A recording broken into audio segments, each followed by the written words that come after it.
we will move on to our smattering. So time for more charts. Listeners, we'll do our best to walk you through these. These are the stocks that, as you just saw or heard, we very well might buy in the next week. So Todd, how do you want to do this? We each have 4 or 5. So Yeah, this you is want to awesome, just guys. So do we're trying something new here. We're going to go back and forth. Joe and I are going to go back and forth. Longtime listeners know that we typically do these smatterings. They can be about 10 stocks or so that we're pulling from the research. Again, thank you so much for tuning in every week, listening to the podcast, watching us on YouTube. We really do appreciate your support. Please like and subscribe so that the Google overlords will reward us. I think, Joe, maybe if we just go back and forth, maybe if you want to start us off with an idea, and we'll we can just popcorn it back and forth. So sure. And do you want me to bring up the charts? that would be great. Yeah. Okay, great. Yeah. So we're gonna start off. So these are I believe all 4 of mine all have 100 scores in our research, which is a very good score. So first one is going to be Paychex, PAYX. And what Paychex does, if you're not familiar, the name might give it away. So they're a human resources platform. Some companies use ADP, some use Workday, and some use Paychex. So Paychex is somewhat of the elephant in the room. They've been around for a long time, so they're not going to have ridiculous revenue and EPS growth numbers, but very steady growth. And it's a heck of a chart too. I mean, that is it. Every time it touches the 21-day or even the 50-day moving average, it jumps right back up way above. So since September of 2020, Joe, when it broke out above the 200-day moving average and had some follow through, every time basically, even if it may undercut it for short periods, but it's been tracking that 50-day perfectly all the way up as it's been rallying. Yeah, so a couple of things that I like about this one. It's got a nice little dividend yield, 2.34%. They're very profitable. They'll earn $3.38 per share in 2022. That'll be an 11% increase, and then $3.59 in 2023, which will be a 6% increase. So again, not huge growth, but a very nice steady stock that's probably a bit more of a defensive play. Yeah, you know what I like about companies like this, Joe, is that in this again, I love these dividend paying stocks that screen well in our research, because you get the best of both worlds. You get the capital appreciation, right, of the stock heading higher, but then you also can benefit from rising. And you can see in June 19, or back in early 19, they increased their dividend, and they increased their dividend again recently this year. So you get the benefit of the rising dividend, like I mentioned, yielding 2.3%. One of the things that jumps out at me, this stock, Joe, is interesting. 5.8 days to cover held short. And the only thing that I can assume there, Joe, is that that's a lot of people betting that unemployment can't stay low, that job growth will roll over, and as job growth rolls over and people become unemployed, they'll collect less money per employee, covered by their platform. That's the only thing. Could it also be that folks are just a little bit more concerned about the competitors that are in the space there are a lot of them that are large? I mean, I'm sure there are dozens of them besides just ADP and Workday, but those are the 2 big ones that come to mind that I've used in the past at various jobs. Yeah, and Paycom is another one, and then what is it? Yeah, Paylocity is another one.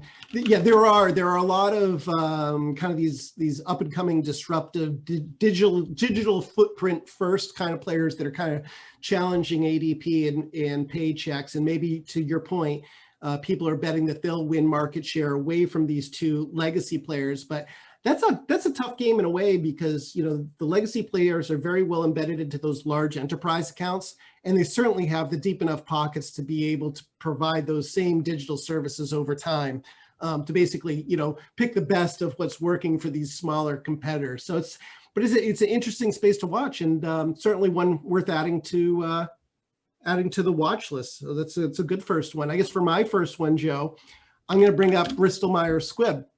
Bristol Myers, BMY is the symbol there. It's a little bit of a sloppy chart, but it's been trending upwards since March.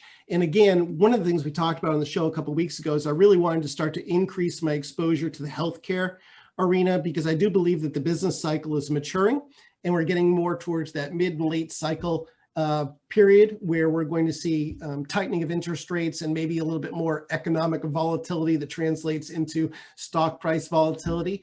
Historically, what that's meant is that baskets that are relatively inelastic to the economic swings, the whims and whispers of the economy, tend to hold up better than some of the other parts of the market. Healthcare being one of the most inelastic sectors you can get. Obviously, if you're diagnosed with a life-threatening disease, you don't care what the economy is doing. You're going to beg, borrow, steal, whatever to get the treatment that you need. And Bristol Myers has a really pretty good exposure to oncology.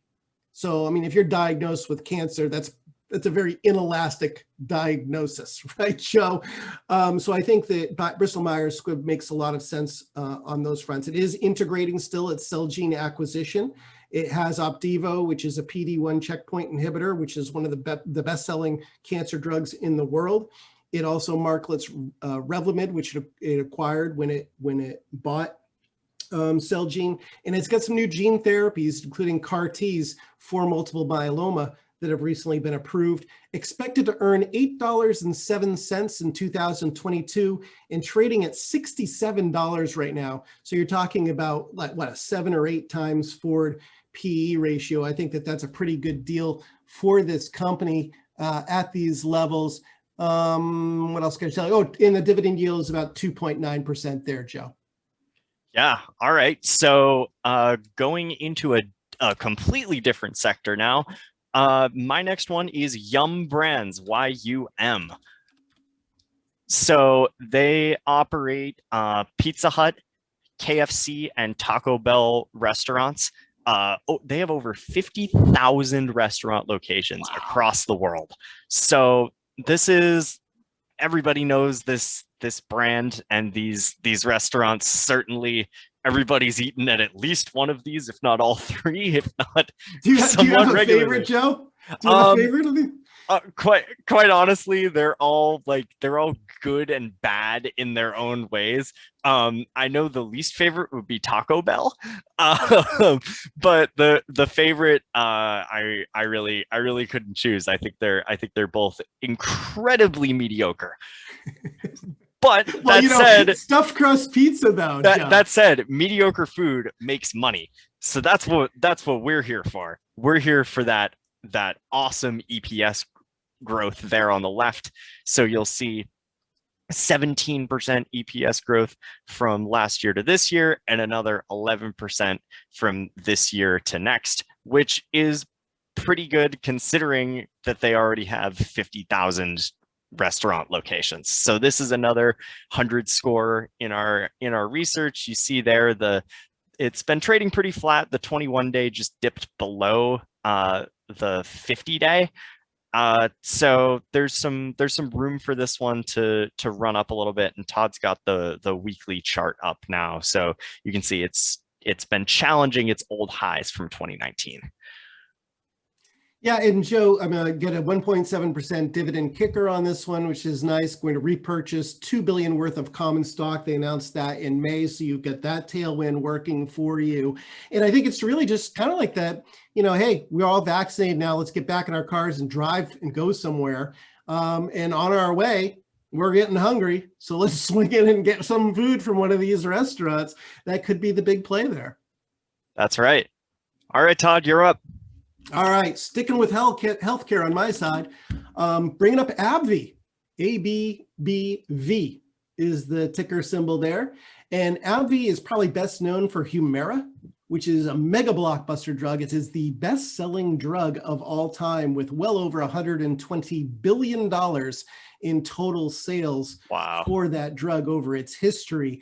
The big knock against Abbvie, for worry against Abbvie for the last few years, is that this company's Humira is going to face generic competition at some point.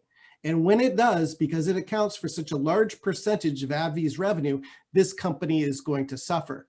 Well, Abbvie's leadership has done a great job, in my view, of pivoting the company and insulating it a little bit against the Humira headwind. And in the US, they'll face off against some biologic competitors beginning in 2023.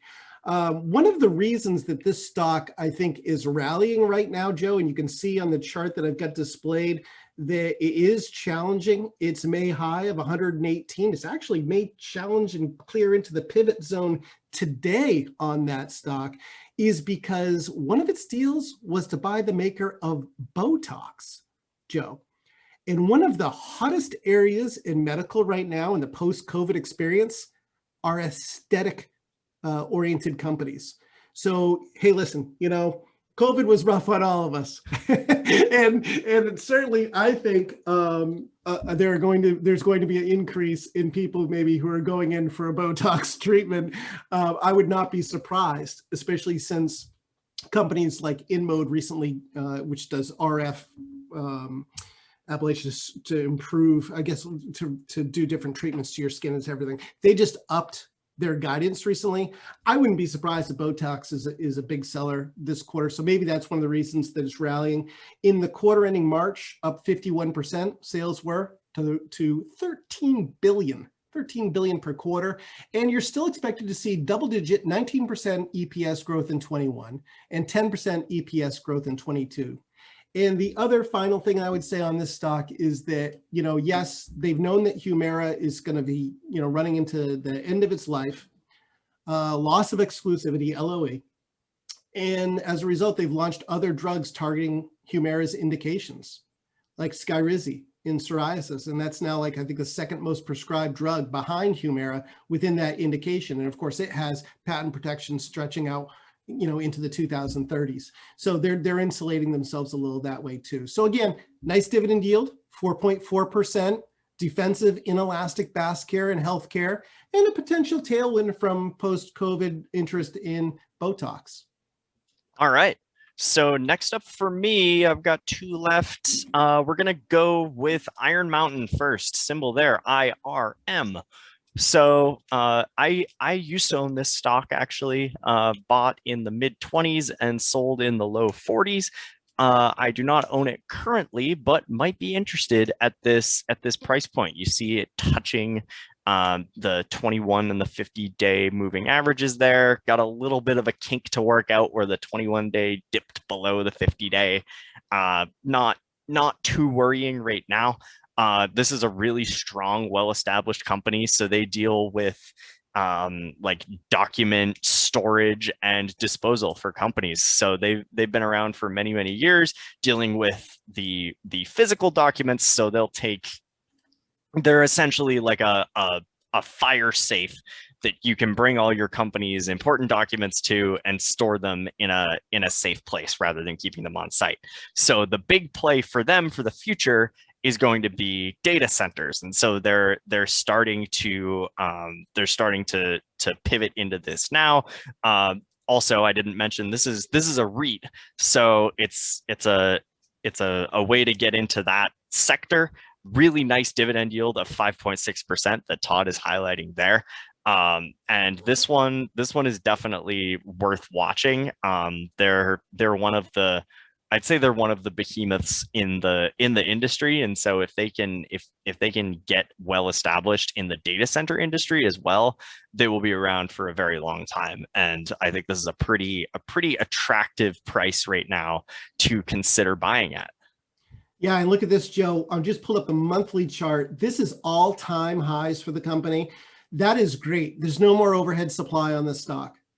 This is wide open territory range, if you will. And, you know, with a high scoring stock that's pulling back a little bit and is trading near its all-time highs, I do like that setup a lot, especially since, Joe, there's 12.8 days to cover still held short. Those people are wrong, have been wrong, and are probably looking for some opportunity to cover their position. So my assumption would be that if we do pull back, even if we pull all the way back into the mid 30s, back to that prior pivot point, that you would have some tailwind or support coming in from people who are looking to get on the right side of that trade after having been wrong. All right, I'm sticking with healthcare, Joe. Stick with what works. So United Healthcare, biggest insurer in the country for health insurance, just reported their second quarter figures. Revenue was up 15% year over year to 71 billion. And 2021 earnings are now expected to come in at 1858, up 10% from 2020.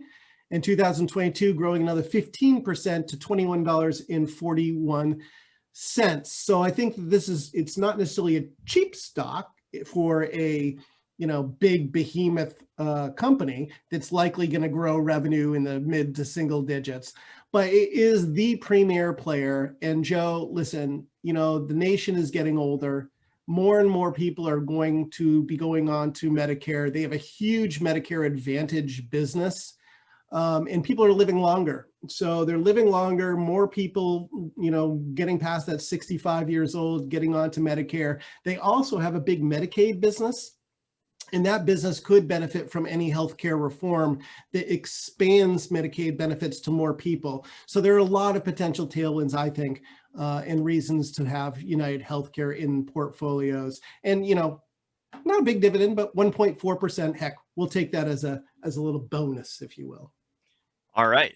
So my last stock for the day is Trex, Trex. Easy to remember. The company and the symbol are the same. So they manufacture, they call it wood alternative. Think about like vinyl decking and stuff like that. So we've been talking about it for many months now. The whole surge in home building and home buying, also the lumber shortage, which has kind of subsided, it seems, but there's a huge wildfire season already occurring out west. So one could figure that there could be another lumber shortage in another few months. So this is a great play. I thought this was a really interesting one because this company's been around for a long time, but look at that EPS growth. Going up to $2.05 this year from $1.55 last year. That's 32%. And then another 18% the following year projected in 2022. So they're a nice profitable company. I don't think the valuation is too insane, and it might be a nice point to enter right now as it's just below those 21 and 50-day moving averages. Hey, Joe, you know, one of the things that I first learned in the business, the first thing they teach you, the thing that, you know, everybody needs to recognize is that stocks do follow earnings over time. And what a great example in Trex. I mean, look at from 2014 through the expected in 2022. Every year it's increased 32 cents to 42, up and up and up to that 242 next year that is defined. And then if you look at the price, 11 in 2014, it's increased all the way up to, you know, the high in 2020 was 87. The high this year in April when lumber was going to the moon and people were like, well, that just kind of leveled the playing field on the cost of, you know, composite decking versus lumber, got all the way up to 111. So I think that, you know, maybe it's come back down recently because lumber prices are coming back down, and there's some people out there who are saying, well, if lumber's falling, maybe there's less of an edge in going out and buying composite.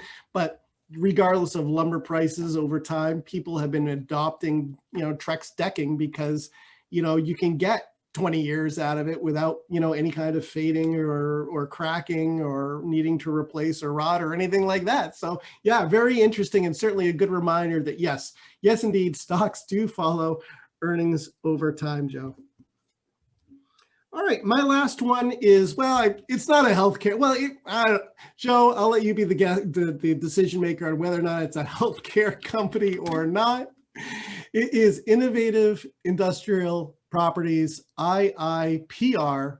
It's a REIT, kind of like Iron Mountain that you mentioned previously. So it has to pay out a certain amount of its income to its shareholders every year. And it targets the industrial real estate assets used for growing medical marijuana. So they are basically, you know, they've got the facilities that people then would be renting out or coming into some sort of a contract with them to use to grow cannabis that can then be sold through retailers, either both the medical side or on the recreational side. Whether or not they call this a healthcare stock, I will leave that. I think I think this would fall into like healthcare support sort of. So Yeah. in the same vein as like Optimize RX, where it's not actual healthcare, they're not providing care or insurance, but they're providing something that in turn provides care. Right. And you know what? This is probably this is my favorite way. If you're not really comfortable going out and taking the pure play risk, for, if you will, on buying any one individual marijuana stock, marijuana producer, this is kind of a good backdoor way of being able to get exposure to the space. They did see revenue grow over 100% in the March quarter to about 43 million. In 2022, they're expected to see earnings grow 36% to over $9 per share. They've raised their dividend both in December and again in June. And I think right now, they're yielding about 2.7%, which is solid. Certainly, that's better than the S&P 500 yield. And there is 6 days to cover short in the stock, probably because of the marijuana risk. So the big question here, Joe, would be, will marijuana be legalized federally? And if it is, will that drive, kind of when liquor was back in the, I think it was the 30s, became legal again after prohibition, will it drive more widespread use? And if it does, then will it drive more revenue and more dividend checks from this company? I think the answer is probably yes, although we still don't have the votes in Washington yet to legalize it federally. We are seeing state by state, more states embrace it. And I think ultimately over time, we will have federal legalization of marijuana. And if we do, that would be a good tailwind for owning this stock. So IIPR is the symbol there. And that's my final one of the day, Joe. Awesome. All right. So I think we'll leave it at there. This has gotten a bit drawn out. So we hope you've stuck with us for the whole show. And we'll be back again next week. Hope you all have a great weekend and a great next week.